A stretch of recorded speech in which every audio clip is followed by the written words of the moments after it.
오늘은 오선아 작가님께서 살아주어 고맙습니다 라는 제목으로 말씀 또 간증을 전해주시겠습니다. 우리 박수로 모시겠습니다.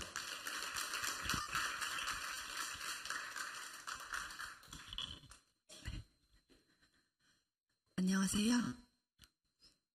안녕하신 거 맞아요? 감사합니다. 네. 박수 쳐주실 거면 크게 쳐주셔도 돼요.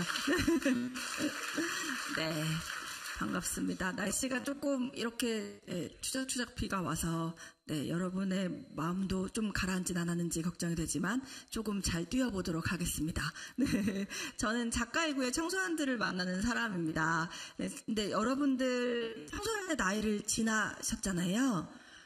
안 지나셨나요 아직? 네, 네, 지나셨어도 저는 마음속에 다 청소년이 있다고 생각하거든요. 실제로 어떤 소설, 모리가 함께한 화요일이라는 소설에서 이런 장면이 나와요. 50대 여자에게 20대 여자가 내 젊음이 부럽죠? 라고 묻는 장면이에요. 네, 50대 여자가 안 부럽다 그래요. 20대 여자가 좀 짜증났어요. 내가 더 젊고 예쁜데 왜 안 부러운지. 그래서 물었어요. 왜 안 부럽냐고. 그랬더니 50대 여자분이 이렇게 대답하세요. 너의 마음속에는 10대와 20대밖에 없잖아. 나의 마음속에는 10대와 20대와 30대와 40대와 50대가 사이좋게 지내. 네가 왜 부럽니?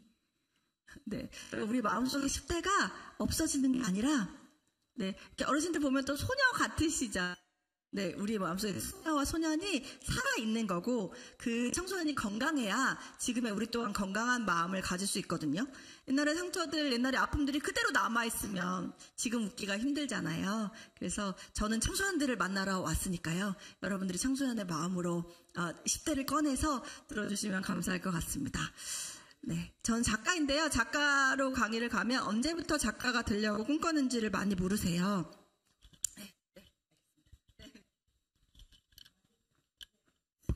네.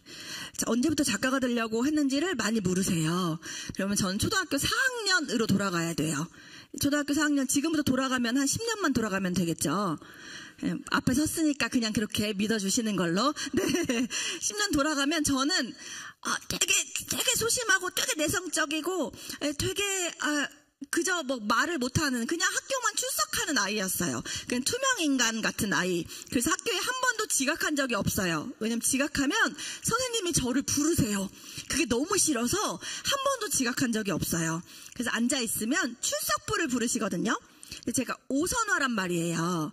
근데 기억부터 부르시잖아요. 근데 김민수부터 저는 떨려요. 너무 떨려요. 그냥 너무 소심해가지고 이름이 다가올 때까지 떨려요. 그래서 오선아 부르면 네 하고 그제서야 이제 안도하는 거예요. 그리고 이제 제가 학교에서 하는 일은 없어요. 말썽만 안 부리고 가만히 앉아있으면 돼요. 선생님들도 너무 떠는 애는 제 발표시켰다가 나오다가 오줌 쌀까봐 못 시키세요. 그냥 가만히 앉아있는 거예요. 그리고 그 시간만 기다려요. 종례 시간. 선생님이 종례 때 항상 자 오늘 좋은 하루 보내고 내일 보자 라고 얘기하셨거든요. 그럼 전 내일 보자에 마침표가 찍히기 전에 벌떡 일어나요. 그리고 막 뛰어가는 거예요. 달리기가 빠르진 않았지만 최대한의 속도로 막 뛰어가서 문을 열자마자 엄마! 라고 부르면 제가 그때부터 다시 살아나는 기분이었어요.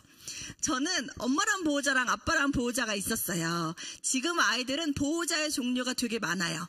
할머니가 보호자인 경우도 있고 원장님이 보호자인 경우도 있고 엄마만 있는 경우도 있고 아빠만 있는 경우도 있거든요.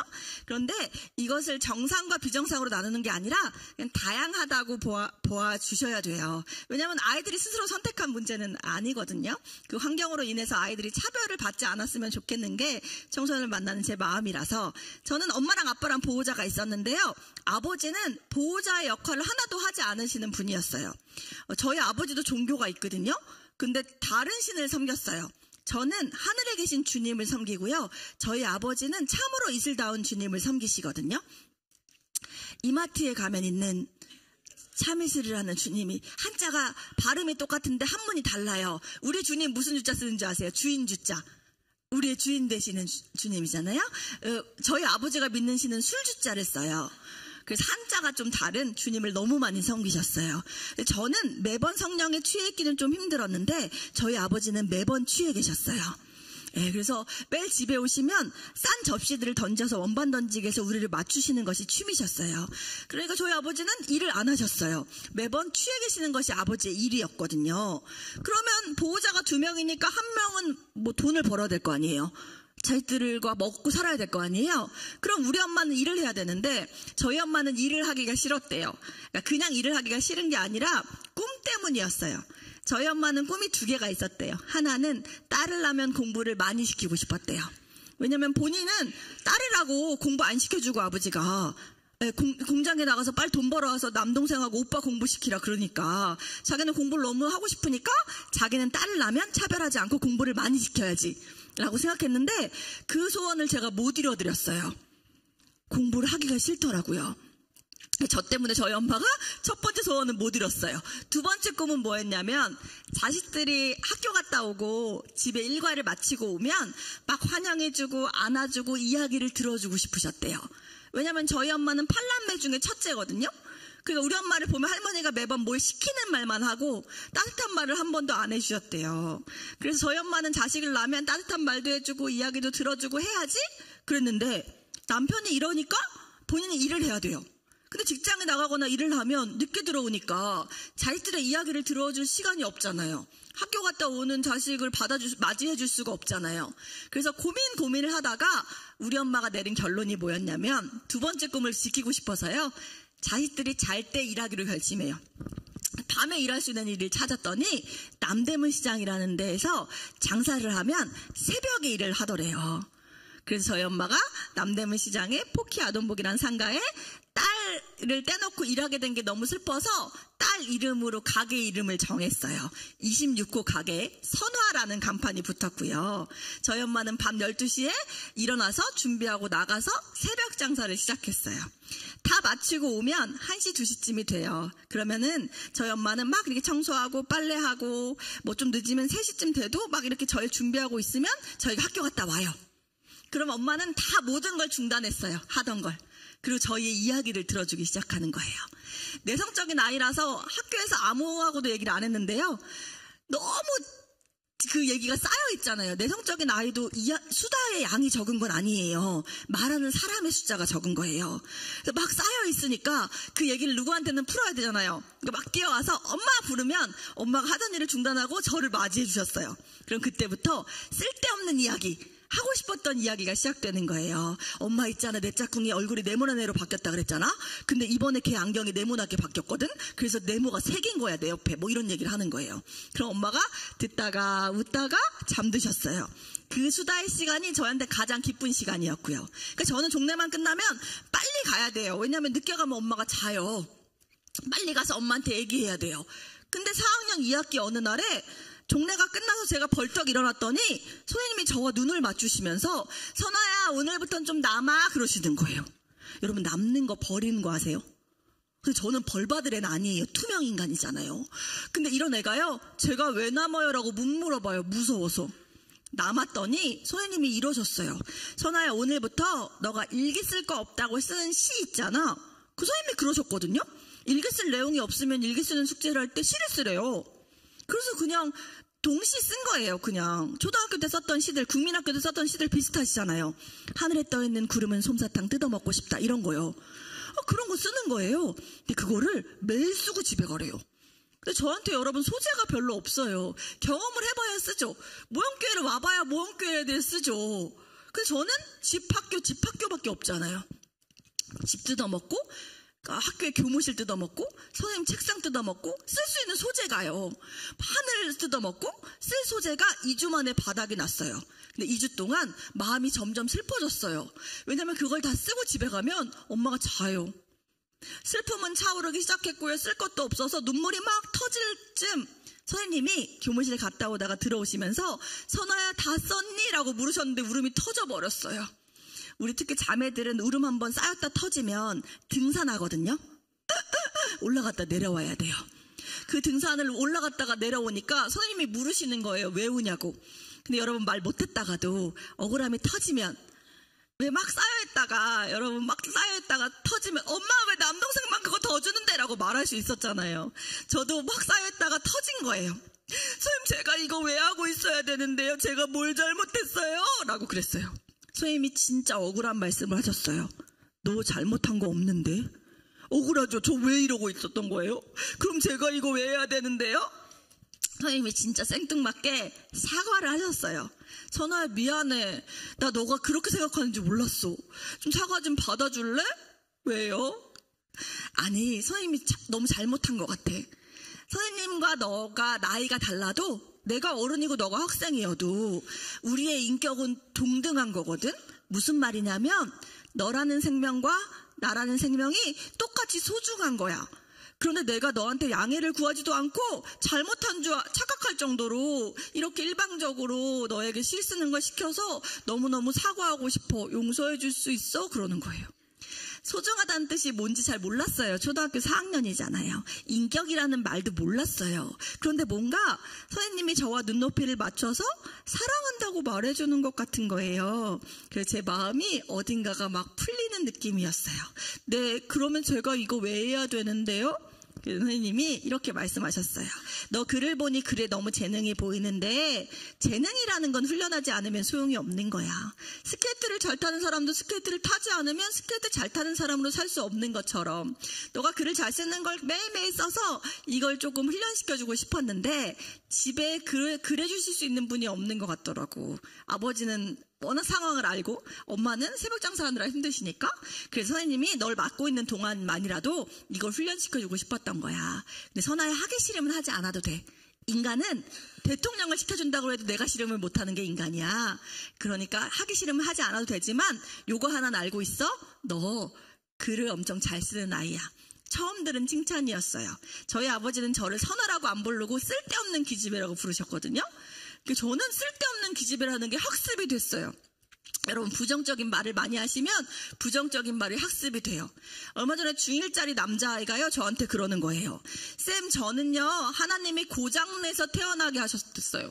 그게 무슨 말이야? 알고 보니까 그 아이의 보호자가 교회도 다니시는데요. 이 아이한테 항상 이렇게 말씀하신대요. 너 이것 좀 고쳐, 이 자식아. 넌 이것도 안 고치고 뭐해? 넌 이 점을 고쳐야지 사람이 되지. 넌 이것도 안 고치고 무슨 교회를 가니? 이 아이의 단점을 고치지 않으면 안 될 것처럼 얘기하신대요. 근데 어느 날 학교에 가니까 시계가 고장나 있더래요. 선생님이 저 시계 고장났네, 고쳐야겠다 라고 말하는 순간, 아, 우리 아버지 눈엔 내가 고장났구나, 그래서 고쳐야 되는구나 라고 생각했대요. 부정적인 말은 무기력을 학습시켜요. 그런 저한테 선생님이 무언가를 잘한다는 거는 살아도 돼 라는 말처럼 들렸어요. 너무 신이 나서요. 선생님이 하지 말라고 하셨잖아요. 하기 싫으면. 근데 했어요. 남아서 하면 엄마를 보는 게 늦으니까 써서 가면 선생님이 참 잘했어요 라고 쓰여진 도장을 찍어주셨고요. 중학생 때는 10편을 모아서 가면 선생님이 참 잘했어요 도장을 찍어주셨고요. 고등학생이 될 때 못 찾아뵈니까 선생님이 그 도장을 주시면서 너가 꾸준히 계속 글을 썼으면 좋겠어 라고 말씀하셨어요. 그래서 저는 고등학교 때는 남녀공학이어서 연애편지도 대신 써주고요. 그래서 애들이 빵 사주는 거 얻어먹으면서 열심히 글을 썼어요. 선생님 덕분에 작가가 됐다고 생각하고요. 더 좋았던 건 선생님이 저한테 하셨던 사과였어요. 저는 사과를 받고 싶은 어른들이 따로 있었어요. 저만 지나가면 저를 보면서 동네 어른들 3분이 혀를 차셨어요. 찌찌찌, 쟤는 어떡하냐? 아빠는 술 먹고 돌아다녀. 엄마는 새벽 시장 다니느라 돌볼 시간도 없어. 아이고, 나중에 먹고 사는 거 없으면 어떡하냐? 이러셨어요. 여러분, 이걸 2글자로 폭력이라고 해요. 중간고사 못 본 아이한테 기말고사 못 보면 어떻게 하실 수 있죠. 중학교 올라가는 아이한테 중학교 올라가면 힘들면 어떡하니 하실 수 있죠. 그런데 초등학교 때 조금 말 안 듣는다고, 중학교 때 조금 날라리 같다고, 아이고 나중에 먹고 살 것도 없는 놈아 하면 안 되잖아요. 그거 우리가 알 수 없어요. 그건 하나님만이 아시는 거잖아요. 그리고 여러분, 초등학교 때 중학교 때 우리가 보는 대로 그렇게 사라지면 사실 우리 다 예배 드릴 수 있는 사람 없잖아요. 다 모범생이셨어요. 여러분, 요즘 애들이 스마트폰으로 자꾸 예배 때 보고 그러잖아요. 그러면 옛날에는 딴짓 안 했나요? 저는 주보에 낙서했는데요. 주보에 낙서 한 번도 안 해보셨어요? 이렇게 교회에다가 이렇게 위에다가 천사 그려놓고 이런 거. 전 엄청 많이 했거든요. 우리가 어른이 돼서 보는 아이들이 한심할지 몰라도 지금 그 아이의 현상이 그 아이의 삶을 좌지우지하지 않는데 저에게 그렇게 말씀하시는 어른들이 있었어요. 그분한테 너무 사과받고 싶었는데 그분들은 사과하지 않았는데요. 그분들보다 잘못하지 않은 우리 선생님이 사과했는데 이상한 일이 일어났어요. 그분들 때문에 비틀렸던 저의 마음이 풀리는 것 같은 거예요. 이게 뭐지? 잘못하지 않은 우리 쌤이 사과했는데? 그래서 제가 한 박사님께 물어봤어요. 저는 아이들 상담하고 있긴 한데 현장 가거든요. 현장에서 아이들을 계속 만나니까 인정해 주시긴 하지만 이론을 배우진 않았어요. 그 전문 용어로 야매예요. 그 미용실 아닌 데서 파마하시는 권사님들 계시죠? 그 야매잖아요. 저도 야매거든요. 그래서 이론을 몰라요. 그래서 박사님께 아니 내가 사과를 받았을 때 마음이 풀리는 것 같았고 내가 지금 상처받아 오는 아이들한테 사과하면 내가 잘못하지 않았는데 아이들의 마음이 풀린다. 이게 상담학적으로 맞느냐라고 물어봤어요. 박사님이 저한테 너무 쉽게 설명을 해주셨어요. 맞대요. 원리를 물었더니 이렇게 설명을 해주셨어요. 작가님 봐봐. 물에 젖은 솜 위에 강낭콩을 둘게. 이 강낭콩에 싹이 나지. 근데 이 싹을 우리 뇌의 세포라고 할게. 근데 이 싹이 사람의 말이 주는 상처로도 성장을 멈춰. 더 이상 자라지 않아. 근데 상처 준 사람 말고 다른 사람이 진심 어린 애정과 격려와 사과를 해도 싹이 다시 자라나는데 신비한 건 뭔 줄 알아? 더 이상 자라지 않던 이 싹이 이어져서 자라는 게 아니고 옆에 새로운 싹이 돋아. 이게 우리 뇌에서 일어나는 신비야. 그러니까 열심히 사과해. 나도 열심히 사과한 선생님을 길러낼게. 그게 어쩌면 그리고 우리라는 교회가 세상 사람들한테 해줘야 될 일이 아닐까라고 하시는 거예요. 그래서 열심히 한국에 와서 그때 해외에서 뵀었는데 열심히 사과하러 다니기 시작하면서 청소년들한테 하게 된 말이 오늘의 주제인 살아주어 고마워예요. 저는 15년 동안 청소년을 만나면서 하늘나라로 간 친구들을 많이 만났어요. 스스로 선택을 한 친구도 있었지만 예기치 못한 사고나 질병이나 참사로 인한 사고들도 많이 있었어요. 몇 명의 아이를 읽고 보니까 한 아이가 늦으면 화가 안 나는 거예요. 살아서 늦은 거잖아요. 어떤 친구가 문제를 일으키면 화가 안 나고요. 이 문제를 해결할 수 있는 거라면 같이 해결해보자라는 말이 나오기 시작했어요. 왜냐하면 문제도 살아있으니까. 여러분 우리 골치가 왜 아프냐면 살아있어서요. 왜 속상하셨냐면 살아있어서요. 왜 슬펐냐면 살아있어서요. 저는 그 살아있는 게 너무 고마워지기 시작했어요. 그래서 살아주어 고마워라는 말을 많이 하기 시작했는데 아이들이 회복되고 살아나는 역사들을 진짜 많이 봤거든요. 근데 저는 그렇게 말하지만 사실 제가 많이 듣는 말은 살아있는 말이 아니라 죽은 말, 상처가 되는 말을 많이 들어요. 왜냐하면 상처받은 친구들이 저를 찾아오니까. 너무 칼이 되는 말들을 많이 듣는데 한 가지 예를 들면 20살짜리 아이예요. 이제 20살이 됐어요. 보호자가 없었어요. 고등학교 때 친보호자가 있다는 걸 알게 됐어요. 친아버지가 살아있다는 걸. 저희 활동가들이 부탁해서 아버지한테 만나달라고 했어요. 친부모인데요. 우리가 부탁을 하는 거예요. 만나달라고. 근데 이 아버지는 싫다고 했어요. 그 아이의 존재를 몰랐다면서. 저희가 부탁해서 만나줬어요. 아버지는 너무 싫어했는데 얘는 너무 좋아했어요. 뭐가 좋아? 그랬더니 뿌리가 없었는데 뿌리가 생긴 것 같은 기분이래요. 나랑 닮은 사람이 이 세상에 한 사람 있다는 게 너무 든든하대요. 그래서 약속한 날만 만나주고 억지로 만나주는데도 좋아했어요. 20살이 돼서 자기가 준비했던 게 다 무산되는 고통을 겪었어요. 친가족이 한 명이니까 밤에 너무 마음 힘들어서 약속하지 않은 시간에 처음 전화를 했어요. 그랬더니 이 아버지가 받자마자 너무 화를 내서 그 아이도 화를 냈어요. 저는 아버지 아들 아닌가요? 너무 착한 아이라 이게 제일 크게 낸 화예요. 그랬더니 아버지가 너무 상처되는 말을 던지셨어요. 넌 그냥 실수야. 이 아이가 너무 상처를 받고 저에게 너무너무 울면서 전화를 했던 기억이 나요. 상처받아서 오는 친구들을 많이 만나다 보니까 이 아이들이 막 그 말을 가슴에 꽂고 피 흘리는 걸 많이 봐요. 그러면 제가 근데 애들을 위로하면서 이렇게 말해요. 근데 사실 그 말은 너를 찌를 수 없는데. 여러분 아까 성경에서 본 것처럼 요만큼 쌓인 말이 말로 나가거든요. 전혀 상관없는 사람이, 애정이 없는 사람이 그냥 비난하고 비교하고 평가하는 말들은 그 사람에게 영향을 끼치지 못하게 하나님이 만드셨어요. 영향이 있다고 해봐야 어느 정도냐면 A4 용지 한 장 정도? 자, 종이 한 장에 칼을 그릴게요.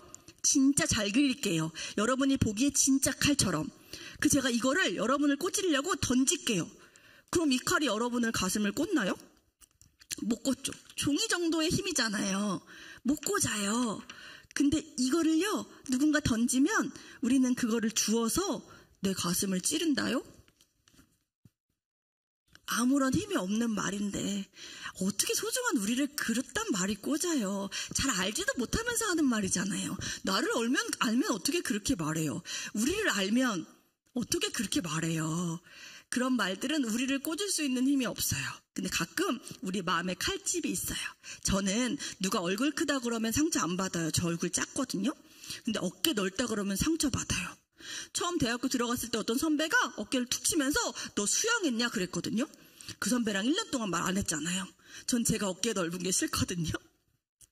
내가 나를 가난하다 생각하면 누군가 너 가난해? 그게 상처가 돼요.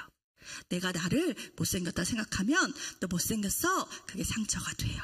어쩌면 내가 이미 나에게 칼을 찌르고 있어서 누군가가 찌른 칼을 무방비 상태로 받는지도 모르겠어요. 근데 여러분, 하나님이요 진짜 해주시는 일들이 많은데 저는 이거 너무 좋거든요. 그 칼 그냥 바닥에 두시면 하나님이 가져가세요. 내 딸 너무 아프겠다. 아이고, 내 아들 이거 밟으면 너무 아플 텐데 하고 가져가시게 저는 여러분들이 그냥 거기 두셨으면 좋겠고, 또 우리의 입에선 칼이 나가지 않았으면 좋겠어요. 생각해서 하시는 말씀인 거 알아요. 너무 걱정되니까 이 아이들을 보고 아이고 저렇게 살면 안 된다고 너무 사랑이어서 관심이어서 하시는 말씀인 거 진짜 알아요. 근데 가끔 그 사랑이 칼로 변해요. 너무 잘하고 싶어요. 잘하고 싶죠. 공부는 누가 제일 잘하고 싶을까요? 공부하는 애예요. 공부하는 애의 부모가 잘하고 싶지 않아요. 중1짜리 남자애가 저한테 그래요. 교회를 못 가겠대요. 왜? 인사를 너무 많이 해야 된대요. 분명히 교회 가다가 김 장로님한테 인사했는데 엄마랑 만나고 가면 밥 먹으러 가면서 또 인사하라 그런대요. 엄마 제사 지내는 사람만 2번 하는 거라며. 아이 그래도 인사해. 집에 가면서 또 장로님도 아까 했다 시키지 마 그랬는데 또 인사하라 그랬대요. 3번 4번 해야 된대요. 왜 그럴까요? 이 아이를 예의 바른 아이로 키우고 싶어서 그럴까요? 예의 바른 아이로 키웠다는 소리를 듣고 싶어서 그럴까요? 여러분, 우리는 시각이 너무 중요하잖아요. 잘 보였으면 좋겠고 바르게 보였으면 좋겠는 마음들이 분명히 있죠. 우리도 잘 보이고 싶어서 세수하고 깨끗하게 머리 감고 오셨잖아요. 그 마음들을 서로 알아주는 거. 아이고 잘 보이고 싶었을 텐데 잘하고 싶었을 텐데 그게 안 됐구나 라는 마음을 서로 알아주면서 뭔가 말이 나가려고 할 때 그 말은 조금 참아주시는 연습들이 필요한 시대가 아닌가라는 생각이 들어요. 죽고 싶은 아이들의 마음을 많이 듣다 보니까요, 아이들이요 고통을 전부인 줄 알아요. 자, 여러분, 우리 삶의 고통을 질량으로 만들면, 물질로 만들면 이 정도가 돼요. 자, 제가 이것만 보면요, 여러분 안 보여요. 이거 투명하고 작잖아요. 근데 여러분 안 보여요. 여러분, 우리의 고통을 오면 고통을 묵상해요. 고통이 오면 고통과 살아요. 고통이 오면 고통만 봐요. 그래서 아무것도 안 보여요. 근데 여러분 아시잖아요. 이 고통이 뿅 하고 사라지는 마법을 하나님이 주시진 않잖아요. 하지만 고통 속에서 함께 울어주시는 주님이 계시고, 고통이 좀 멀어지기도 하고 작아지기도 하고 뒤로 가기도 하고 요만큼 놓이기도 하잖아요. 뿅 하고 사라지는 고통을 때문에 하나님이 그렇게 해주셔서 믿는 것이 아니라 고통 중에 함께 우리에게 고통의 이유를 알게 하시며 함께 하시는 하나님이기 때문에 믿는 거라면, 아이들이 고통스럽고 우리가 고통스러울 때 이것이 전부라고 생각하지 마시고, 그것이 인생을 결정한다고 생각하지 마시고, 아이들이 시험을 잘못 보면 이번 생은 망했다 그래요. 어른들이 이 성적 가지면 마치 평생을 못 살 것처럼 이야기해서 그래요. 안 망하잖아요. 시험 못 봐서 망했으면 우리 다 망했는데 안 망했잖아요. 우리 얼마나 하나님께 신령과 진정으로 예배드리고 있어요. 그리고 여러분, 신앙생활을 하는 것을 저는 잘 전수해 주셨으면 좋겠어요. 저는 고3 때 처음으로 교회를 다녔어요. 고3 때 제 친구들이 그거 아세요? 교회 다니는 아이들이 제 눈에 읽혔어요. 교회를 다니고 싶게. 이 아이들이 드럼 치는 오빠가 교회에 너무 귀여운 오빠가 왔대요. 그래서 원래 절과 우리의 경쟁력은 교회 오빠에 있는 거잖아요. 그래서 아까 보셨죠? 드럼 치는 오빠 귀여운 거? 저만 봤어요? 전 봤는데. 그래서 갔더니 정말 귀여워서 교회를 다니기 시작했거든요. 내 친구들이 저한테 야 예배 드리러 가자, 선아야 예배 드리러 가자 그래요. 나올 때는 오늘 예배 별로였어. 오늘 예배 좋았어. 전 이게 되게 이상했어요. 글을 쓴 사람이라 그런가? 예배 드리러 가자 그랬으면 나오면서 할 수 있는 말은 정해져 있어요. 나 오늘 예배 잘 드렸어. 나 오늘 예배 집중 못하고 내일 시험 생각하느라 잘 못 드렸어. 자, 내가 드리러 가자 그랬으니까 잘 드렸는지 못 드렸는지만 우리가 할 수 있는 말이에요. 예배는 영화가 아니잖아요. 별점 먹이는 거 아니잖아요. 저는 기도가 궁금해서요. 국어사전을 찾아봤어요. 내가 바라는 것을 빌면 기도라고 안 나와 있어요. 사전에. 기원이래요. 내가 바라는 복을 빌면 기도라고 안 나와 있어요. 기복이래요. 그러면 기도는 뭐라고 나와 있는데요? 신의 뜻을 구하는 거래요. 내가 바라는 거 빚이고 내가 바라는 복 빚이지만 결국 주 뜻대로 하시옵소서. 그리 아니하실지라도 감사합니다가 빠지면 기도가 아니라 선녀보살에게 간 것과 다름이 없는 것 같아요. 자, 우리는 그럼 진짜 기도하고요. 찬양은 곡조가 있는 기도랍니다. 그 리듬에 취하는 것이 아니라 우리가 그 글자에 담은 마음으로 정말 우리가 찬양을 올려드리는지 진심으로 예배하셔서 우리가 그 예배와 신앙생활로 우리의 모든 미움과 분노가 사라지진 않겠지만 이만큼 쌓인 칼이 나가지는 않을 거예요. 이만큼씩 내려보내며 서로에게 살아주어서 고마운 마음들을 잘 표현하실 수 있었으면 좋겠습니다. 한번 인사해 볼까요? 옆에 분에게 살아주어서 고맙습니다.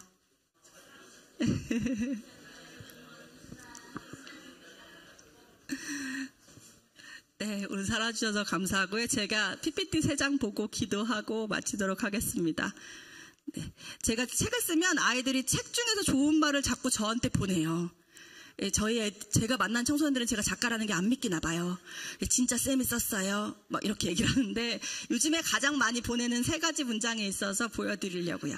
아이들이 이 문장을 보고 울면서 많이 연락 와요. 저도 소중한 생명 맞아요? 라고요. 여러분 아시죠? 우리 다 소중한 생명인 거 아시죠? 우리는 민지가 조금 더 예쁘면 수정이가 조금 덜 예쁠 수 있지만 하나님 똑같이 다 예뻐하시는 거 아시죠? 거울로 보는 모습에 주름이 늘어가더라도 하나님 마음에는 제가 청소년을 바라보던 너무 예쁜 자녀인 거 기억하시면 좋겠어요. 넘겨주세요. 또 아이들이 많이 보내는 말은요. 누구나 널 사랑할 수는 없지만 널 사랑해줄 누구는 있어. 이 말 보고 엄청 많이 울어요. 무슨 말이냐면 모두 널 사랑할 수는 없지만 널 사랑해줄 한 사람은 있어 라는 말이거든요. 자, 우리가 고통이 있으면 이것만 본다고 말씀드렸잖아요. 근데 힘이 없으니까 웅크리고 있어요. 자, 이것만 보고 웅크리고 있으면 옆에 아무것도 안 보이잖아요. 제가 아이들한테 뭐라고 하냐면 너를 사랑하는 권사님, 너를 사랑하는 선생님, 너를 사랑하는 교회 언니, 너를 사랑하는 목사님, 예수님은 너의 옆에서 기다리고 있어. 팔을 잡아당기면 폭력이니까 너가 고개를 들 때까지 거기서 같이 울어주고 계셔라고 말하거든요. 우리도 마찬가지인 것 같아요. 고통 속에 있을 때 아무도 없는 것 같지만 우리 예수님, 우리 목사님, 우리 서로가 거기 곁을 지키고 있다는 거 잊지 않아 주셨으면 좋겠어요. 네. 넘겨주세요. 이번 건 좀 긴데요. 설명을 드릴게요. 지옥의 끝에서 서로를 만났는데요. 살짝 같이 지나치니까 자신들도 모르게 천국이 시작됐대요. 지옥의 끝이니까 걸어나가도 지옥인 줄 알았는데 천국이 시작됐대요. 아이들의 고통은요. 아이들 스스로 만든 고통은 없어요. 다 이미 만들어진 걸 전가받은 거예요. 그래서 너무 고통스러운 아이들이 많은데요. 제가 만나는 아이들이 10년 이상 폭력에 노출된 아이들이에요. 그러면 여러분들한테 이걸 예시로 못 들어요. 안 믿으실 거예요. 공감이 안 되실 거예요. 진짜 그런 아이들이 있어요 하실 거거든요. 근데 그 아이들과 이야기를 나누고 있었어요. 그냥 저는 울 수밖에 없어요. 위로도 너무 자만 같아요. 뭐라도 말도 할 수가 없어요. 근데 막 울다가요. 서로의 아픔을 나누고 울다가 제가 그때 손톱에 한 친구들이 막 이렇게 네일을 이렇게 예쁘게 색을 칠해줘서 바르고 있었거든요. 막 울다가 한 친구가 제 손톱을 보더니 쌤 네일 했어요? 연락이 없다. 그리고 웃는 거예요. 애들이 진짜 웃겨요. 막 울다가 야, 당 떨어져 아이스크림 먹고 얘기해. 브라보콘 딸기 맛 새로 나왔어요? 이러면서 웃어요. 애들이 막 울다가요. 쌤 우는 거 웃겨요. 애들이 개 붙이는 거 아세요? 개 웃겨 그러거든요. 막 울다가 쌤 우는 거 팬더 같아요. 개 웃겨요. 막 이래요. 신경님 작가님이요.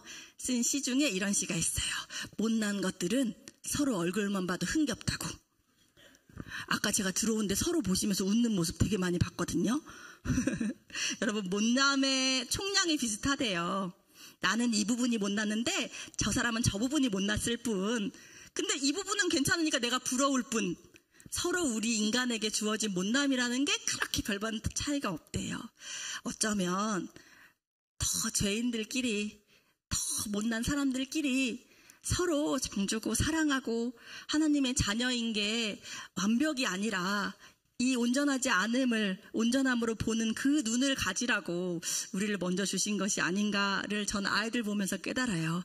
애들이요, 막 정말 고통이 이만큼인데요. 그걸 지고 있는데 별것도 아닌 낙엽이 굴러가는데 쌤, 낙엽에 발이 따는 전설 들어보셨어요? 그러면서 웃어요. 요즘 애들 다르지 않아요. 그렇게 별것도 아닌 것에 웃을 시간이 없는 것뿐 그 시간만 주면 애들이 갑자기 깔깔대고 웃는 거. 겨우 치즈 돈가스에 치즈가 너무 오늘 부드럽게 됐다고 웃어요. 전 우리가 그 10대의 마음을 좀 떠올리면 좋겠어요, 여러분. 고통을 감추고 아무렇지도 않아. 그게 어른이 아니라요. 내 마음속에도 10대가 있어. 걔도 너처럼 울어. 걔도 너처럼 웃어. 라는 마음으로 청년 청소년들과 같이 그 10대의 마음을 떠올리시면서 적어도 교회에서만큼은 울 수 있고요. 아프다 말할 수 있고요. 서로에게 기댈 수 있는 공동체가 되어서 지옥에서 만나더라도 지옥 같은 마음으로 오더라도 천국이 시작되는 역사가 무언교회에 일어났으면 좋겠습니다. 제가 기도하고 마치도록 하겠습니다. 사랑이 많으신 하나님, 아니 사랑 그 자체이신 하나님, 우리를 호흡하게 해주시는 하나님, 아니 우리의 숨이 되시는 하나님 감사합니다. 비록 날씨는 그렇게 맑지 않지만 우리들 마음에도 구름이 껴있고 어딘가 비가 내릴 것 같은 분들도 계시겠지만 우리가 함께 하는 것이, 같이 하는 것이 참 좋은 가치가 되어서 우리가 같이 하는 것만으로도 천국이 시작되네, 그래도 살길 잘했네, 진짜 오래 살고 볼 일이네 라는 말들이 우리 서로에게 축복이 되었으면 좋겠습니다. 눈으로 보이는 판단들, 자칫 비난하는 말들, 자칫 쓸데없는 말들 나갈 것 같을 때에도 아니지, 쟤도 하나님이 사랑하는 자녀지, 나를 사랑하시듯이 똑같이 소중하다 말씀하는 존재이지 라는 생각을 떠올림으로 우리가 어렵겠지만 서로가 조금 더 소중해지고 적어도 오늘 살아서 만나는 것이 얼마나 기적임을 깨달을 수 있었으면 좋겠습니다. 상처가 되는 말들이 우리 입에서 나가지 않게 하시고, 또한 어떤 말들이 오더라도 우리가 그 정도의 칼로 찔릴 만한 존재가 아니라는 것, 하나님의 사랑으로 무장된 약할 때 강함 되시는 당신을 의지함으로 이 시간들을 견뎌오고 버텨온 진짜 대단한 존재라는 걸 기억해서 그런 말들을 그냥 거기에 두고 그저 죽게 되어 맡길 수 있는 일상들을 지낼 수 있었으면 좋겠습니다. 오늘도 살려주셔서 감사합니다. 살아주셔서 고맙습니다. 우리를 살려주신 예수님의 이름으로 진심을 다해 기도드렸습니다. 아멘.